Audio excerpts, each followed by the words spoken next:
పల్లె చివర ఒక పాత చెట్టు ఉండేది.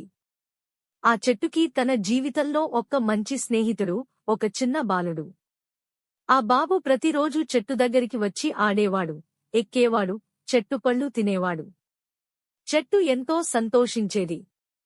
రోజులు గడిచాయి. బాలుడు పెరిగిపోయాడు. ఒకరోజు వాడు చెట్టు వద్దకు వచ్చి, నాకు డబ్బు కావాలి అన్నాడు. చెట్టు తన పళ్లను ఇచ్చింది.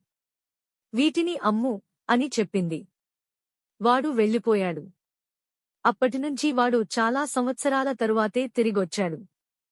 నాకు ఇల్లు కావాలి అన్నాడు.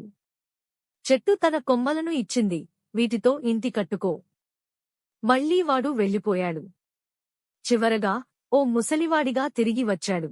ఇప్పుడు నాకు విశ్రాంతి కావాలి అన్నాడు. చెట్టు తన బేసిన కాడికి చూపించి, ఇక్కడ కూర్చో, నన్ను ఆపుకో అంది. ఆ ముసలివాడు తల వంచి చెట్టు వేర్లపై కూర్చుని కన్నీళ్లు విడిచాడు. చెట్టు మాత్రం సంతోషంగా నవ్వింది. చివరకు